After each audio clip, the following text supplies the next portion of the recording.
أعوذ بالله من الشيطان الرجيم. بسم الله الرحمن الرحيم. أنزل من السماء ماء فسالت أودية بقدرها فاحتمل السيل زبدا رابيا ومما يوقدون عليه في النار ابتغاء حلية أو متاع زبد مثله كذلك يضرب الله الحق والباطل فأما الزبد فيذهب جفاء وأما ما ينفع الناس فيمكث في الأرض كذلك يضرب الله الأمثال للذين استجابوا لربهم الحسنى والذين لم يستجيبوا له لو أن لهم ما في الأرض جميعا ومثله معه لافتدوا به أولئك لهم سوء الحساب ومأواهم جهنم وبئس المهاد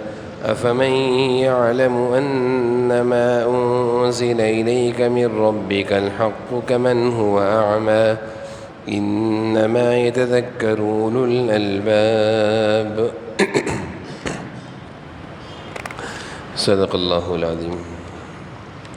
سورہ رعد کا الحمدللہ درس چل رہا ہے اور اب تک آیت نمبر 16 تک کا ترجمہ اور تفسیر بیان ہو چکا ہے.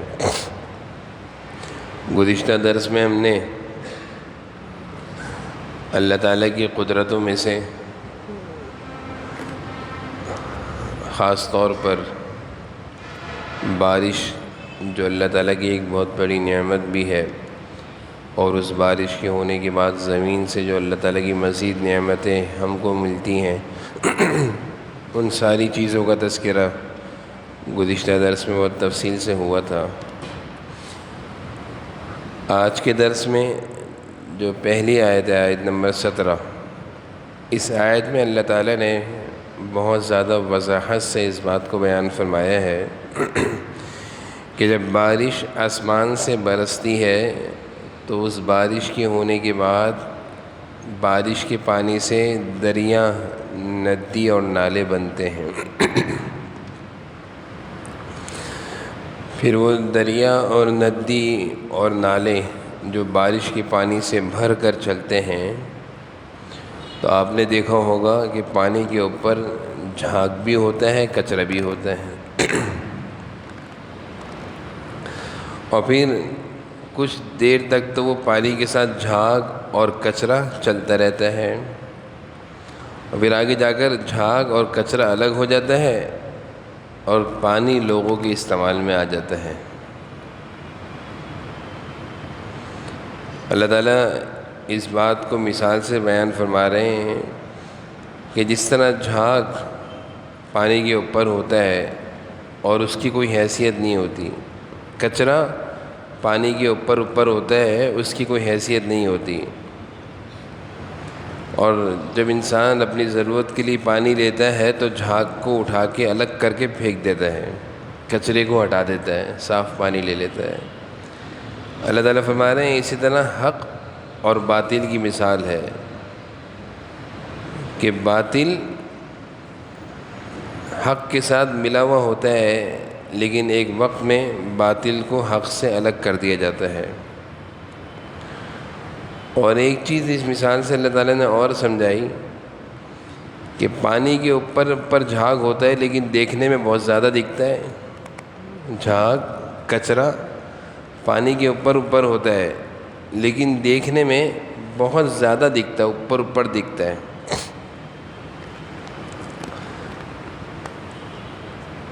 پانی کے اوپر دکھتا ہے کہ بہت زیادہ ہے، لیکن اس جھاگ کی مقدار پانی کے مقابلے میں بہت تھوڑی سی ہوتی ہے.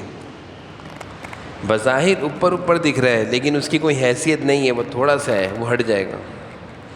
اللہ تعالیٰ فرما رہے ہیں اسی طرح باطل، کفر، فسادی لوگ شروع میں یہ بہت طاقتور دکھتے ہیں، اپنا فساد، اپنا کفر بہت دکھا رہے ہوتے ہیں، بینر بھی لگا رہے ہیں، اشتہار بھی لگا رہے ہیں، اپنی دعوت کفر کو، برائی کو عام بھی کر رہے ہیں، لیکن جب حق صحیح طریقے سے نکل کر آتا ہے، حق بات آتی ہے، تو پھر باطل سارا ہٹ جاتا ہے۔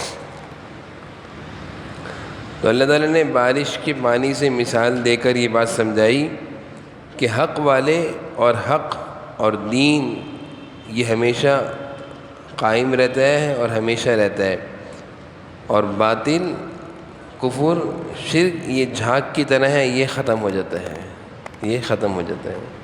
دیکھیے گا اس مثال سے آپ کو یہی چیز سمجھ میں آئے گی۔ ترجمہ کرتا ہوں۔ انزل من السماء ماء، اللہ تعالیٰ فرما رہے ہیں کہ اسی اللہ نے آسمان سے پانی برسایا، من السماء ماء فسالت اودیہ، جس سے ندی نالے، سالت مانے بہہ پڑے، اودیہ مانے ندی نالے، فسالت بہہ پڑے، بقدریہا اپنی اپنی بساط اور طاقت کے مطابق، یعنی جتنے بڑا ندی اتنا پانی بہا اس میں، بقدریہا اپنی بساط اور اپنی طاقت کے مطابق یا جگہ کے مطابق۔ فاحتمل السیل الزبد الرابیہ، جب وہ پانی ندی اور نہروں میں بہا تو اس کے ساتھ ساتھ فاحتمل السیل، پانی کے ریلے نے پھولے ہوئے جھاگ کو بھی اٹھایا۔ فاحتمل مانے اٹھایا، سیل سیلاب نے، ریلے نے، پانی کے سیلاب نے، ریلے نے، کس چیز کو؟ زبدہ، جھاگ کو، رابیہ پھولے ہوئے جھاگ کو۔ یعنی جب پانی ندی نالوں میں بہتا ہے تو پانی کے ساتھ ساتھ پانی کے اوپری سطح پر جھاگ ہوتا ہے جو پھلا ہوا دکھ رہا ہوتا ہے۔ تو فاحتمل مانے پانی نے اٹھایا، سیل سیلاب کے پانی نے اٹھایا، زبدہ اس جھاگ کو، رابیہ جو کہ پھلا ہوا ہے۔ اب دیکھیے گا اس ترجمے سے آپ کو وہی بات سمجھ میں آئے گی کہ جھاگ کی کوئی حیثیت نہیں ہے، لیکن جھاگ دکھتا اوپر ہے، جھاگ دکھتا اوپر ہے۔ کچھ چیزیں ایسی ہوتی ہیں جن کی کوئی حیثیت اور طاقت اور کوئی چیز معاشرے میں ان کی ہوتی نہیں ہے، لیکن اپنے آپ کو بڑا چڑھا کر دکھاتے ہیں کہ ہم بہت کچھ ہیں، ہوتے کچھ نہیں ہیں۔ اللہ تعالیٰ یہی بیان فرما رہے ہیں اس مثال میں کہ جھاگ کی طرح یہ کفر اور شرک ہے، بظاہر بہت دکھ رہا ہے لیکن یہ رہے گا نہیں۔ وَمِمَّا يُوقِدُونَ عَلَيْهِ فِي النَّارِ ابْتِغَاءَ حِلْيَةٍ أَوْ مَتَاعٍ زَبَدٌ مِثْلُهُ، مزید اللہ تعالیٰ یہ سمجھا رہے ہیں کہ جب تم زیور یا برتن آگ میں تپاتے ہو تو اس وقت بھی کیا ہوتا ہے، اس زیور اور برتن یا کوئی بھی دھات ہم آگ میں پکاتے ہیں تو اوپر جھاگ آ جاتا ہے، اوپر جھاگ آ جاتا ہے۔ یہ چیزیں جب پگھلتی ہیں تو پگھلنے کے بعد نیچے اصل چیز ہوتی ہے، اوپر جھاگ آتا ہے۔ تو مزید اللہ تعالیٰ فرما رہے ہیں وَمِمَّا يُوقِدُونَ عَلَيْهِ فِي النَّارِ، جب تم آگ پر تپاتے ہو، فی النار مانے آگ پر پکاتے ہو، یوقدون اس کی معنی ہوتے ہیں تپانے کے، یعنی گرم کرتے ہو۔ ابتغاء حلیہ، کس چیز کو؟ زیور کو، او متاع، حلیہ کہتے ہیں زیور، او متاع یا برتن کو، کس ارادے سے؟ ابتغاء، سونے اور چاندی کو کہ بنانے کے ارادے سے۔ تو کیا ہوتا ہے؟ زبد مثلہ، اس پر بھی زبد جھاگ آتا ہے۔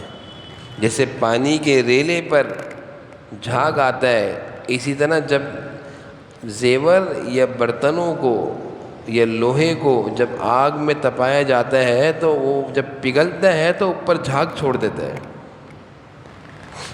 جیسے کھانا پکتا ہے تو جھاگ نہیں آتا، جب جوش آتا ہے کھانے میں، جوش آتا ہے تو وہ جوش بھی آتا ہے، جیسے ہانڈیاں ہو، کوکر ہو، کوکر میں جب کھانا پکتا ہے تو کھانے میں جب جوش آتا ہے تو جھاگ بھی آتا ہے، ابالے بھی آتے ہیں، لیکن جب کھانا پکتا ہے تو سارا جوش بھی نکل جاتا ہے، ابالے بھی نکل جاتے ہیں، پھر کیا رہ جاتا ہے نیچے؟ اصل رہ جاتا ہے جو کام آئے گا، جھاگ بھی گئے، ابالے بھی گئے۔ اللہ تعالیٰ اس مثال سے یہی سمجھا رہے ہیں کہ بظاہر کفر اور شرک بڑا ابھر کر آتا ہے، اور یہ کافر اور مشرک اور یہ جتنے باطل قوتیں ہیں، جتنے فرقے ہیں، یہ اپنی دعوت کو بڑا چڑھا کر دکھاتے ہیں، لیکن رہتے اسلام کے آگے، مسلمانوں کے آگے کچھ نہیں ہے۔ کذالک یضرب اللہ الحق والباطل، اللہ تعالیٰ فرما رہے ہیں کہ ہم اسی طرح حق اور باطل کو مثال دے دے کر بیان کرتے ہیں۔ حق اور باطل کو اللہ تعالیٰ یضرب اللہ اسی طرح بیان کرتے ہیں، مثال دے دے کر سمجھانے کے لیے۔ یعنی اس مثال میں ہمارے لیے تسلی ہے کہ بظاہر مسلمان کافروں کی قوت اور طاقت کو دیکھ کر گھبرا جاتے ہیں کہ کافر تو بہت پھیل رہے ہیں، بہت بڑھ چڑھ رہے ہیں، لیکن اگر ہم اطراف میں عالم کے حالات کو دیکھیں تو ہمیں یہ مثال اچھی طرح سمجھ میں آ جائے گی کہ بظاہر یہ لوگ بہت اچھلتے ہیں اور اپنے طاقت اور اسلحے کے نشے میں بہت زیادہ زور دکھاتے ہیں، لیکن باقی کچھ نہیں رہتا، بھاگنے پر مجبور ہو جاتے ہیں۔ اللہ تعالیٰ کی جب طاقت آتی ہے، قوت آتی ہے اہل ایمان کے ساتھ، تو پھر یہ ان کا اسلحہ یہ سب فیل ہو جاتا ہے۔ فَأَمَّا الزَّبَدُ فَيَذْهَبُ جُفَاءً، اللہ تعالیٰ فرما رہے ہیں کہ یہ جو جھاگ ہے، جو جھاگ ہوتا ہے تو وہ تو باہر گر کر ضائع ہو جاتا ہے۔ فَأَمَّا الزَّبَدُ، جو جھاگ ہوتا ہے، فَيَذْهَبُ جُفَاءً، وہ تو کیا ہوتا ہے؟ ضائع کر کے اس کو پھینک دیا جاتا ہے۔ وَأَمَّا مَا يَنْفَعُ النَّاسَ، اور جو چیز لوگوں کے فائدے کے لیے ہوتی ہے، فَيَمْكُثُ فِي الْأَرْضِ، وہ زمین پر ٹھہرتی ہے۔ یہ اللہ کا نظام ہے کہ جس چیز سے انسان کو فائدہ پہنچے گا وہ زمین پر رہے گی، اور جس چیز سے انسان کو نقصان پہنچے گا وہ زمین سے ختم کر دی جائے گی۔ بنجر زمین ہو، اس کو آباد کیا جا رہا ہوتا ہے تو جھاڑیاں اور کانٹوں کو نکال کر پھینک دیا جاتا ہے، جھاڑیاں اور کانٹوں کو نکال کر پھینک دیا جاتا ہے، کام کی چیز کو چھوڑا جاتا ہے۔ تو ایک تو اللہ نے فرمایا کہ نظام جو دنیا کا چل رہا ہے، اس میں بھی یہ کفر و شرک باقی رہنے والے نہیں ہیں، ان سب کا خاتمہ ہوگا، حق باقی رہے گا۔ کذالک یضرب اللہ الامثال، اللہ تعالیٰ اسی طرح مثالیں دے دے کر سمجھاتے ہیں۔ یضرب مانے بیان کرتے ہیں، امثال مثالوں کو، تاکہ ہمیں یہ بات سمجھ میں آ جائے۔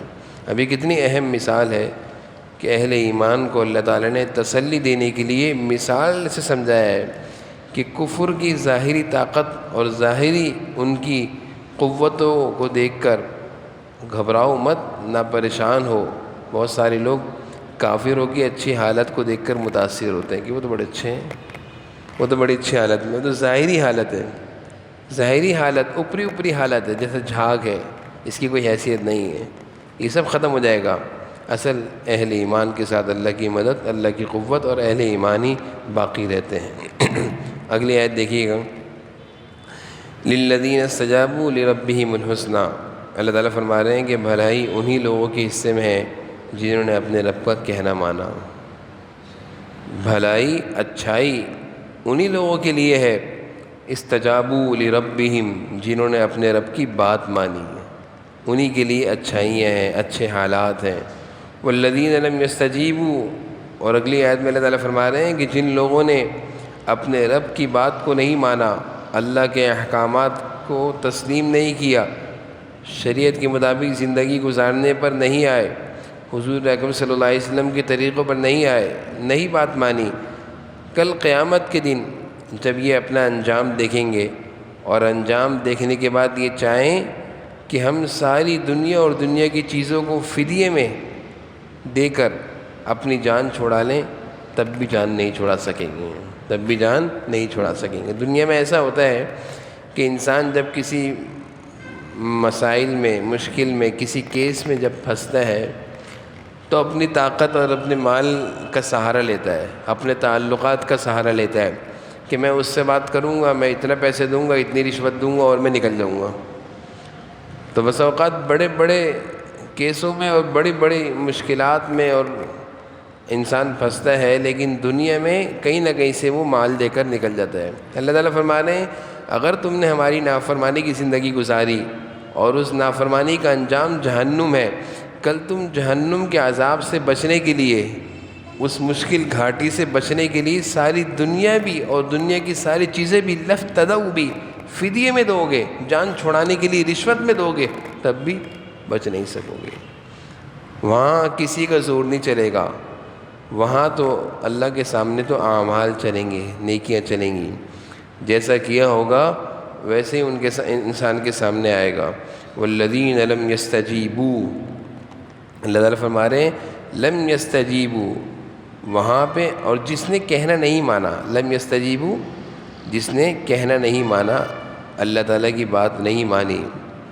لو ان لہم ما فی الارض، اللہ تعالیٰ فرمائیں جو کچھ بھی زمین میں ہے، لو ان لہم ما فی الارض جتنا کچھ زمین میں ہے، ومثلہ معہ اور اس کے برابر اور بھی آ جائے، یعنی جو زمین میں ہے اور اس کے بقدر اور بھی کہیں سے لے کر آ جائیں، لفتدوا بھی اور سب کا سب فدیہ میں دیں، سب کا سب اپنی جان چھڑانے کے لیے فدیے کے طور پر دیں،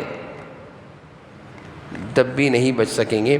اولئک لہم سوء الحساب، ان کے لیے برا حساب ہوگا. ومأواہم جہنم اور ان کا ٹھکانہ جہنم ہوگا. وبئس المہاد اور وہ بہت ہی برا ٹھکانہ ہے.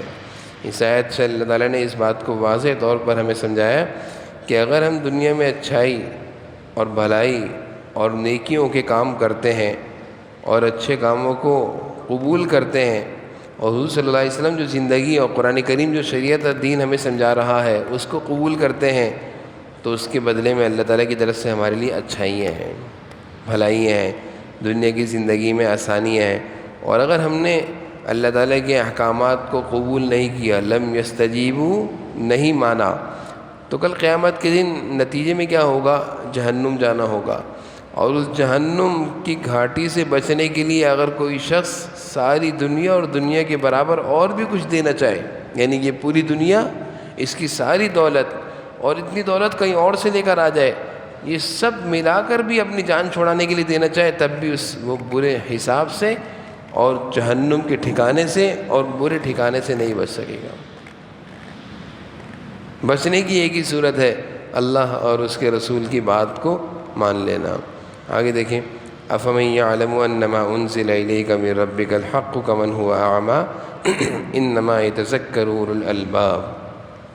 اللہ تعالیٰ فرما رہے ہیں جو شخص یہ یقین رکھتا ہو، جانتا ہو کہ تمہارے پروردگار کی طرف سے جو کچھ نازل ہوا ہے وہ برحق ہے، وہ اس جیسا کیسے ہو سکتا ہے کہ جو اندھا ہو، جو ان چیزوں سے بالکل اندھا ہو.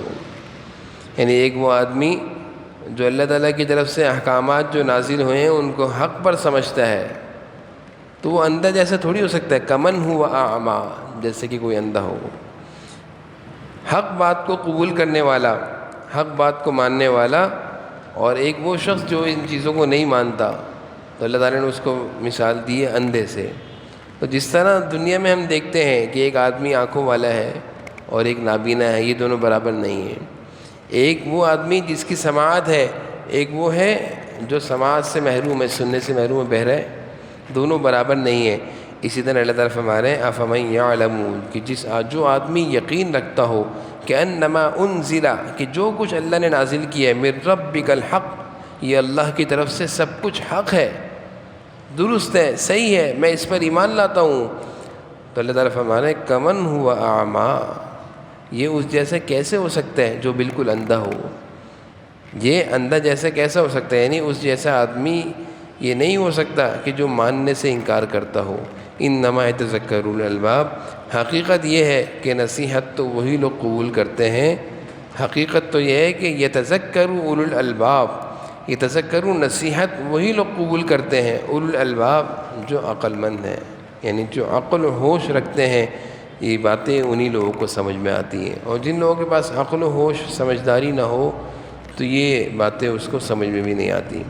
تو یہ سورہ ہود کی آیت نمبر 17 اور 18 اور 19 تک کا ترجمہ اور تفسیر ہوئی. اگلی آیتوں میں اللہ تعالیٰ اہل عقل، دانشمند اور سمجھدار لوگوں کی خوبیوں کو اور ان کی اچھی عادتوں کو بیان فرمائیں گے، اور اس کے بعد اللہ تعالیٰ ان لوگوں کی بری عادتوں کو جو کہ اللہ کے فرمان کے مطابق اندھے ہیں، شریعت کو قبول نہیں کرتے، ان کی بری عادتوں کا تذکرہ ہوگا. اللہ تعالیٰ ہمیں سمجھنے کی عمل کی توفیق نصیب فرمائے.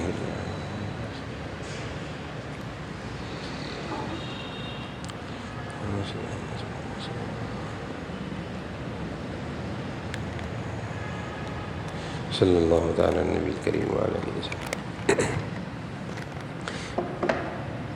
مولوی حذیفہ صاحب آئے ہوئے ہیں.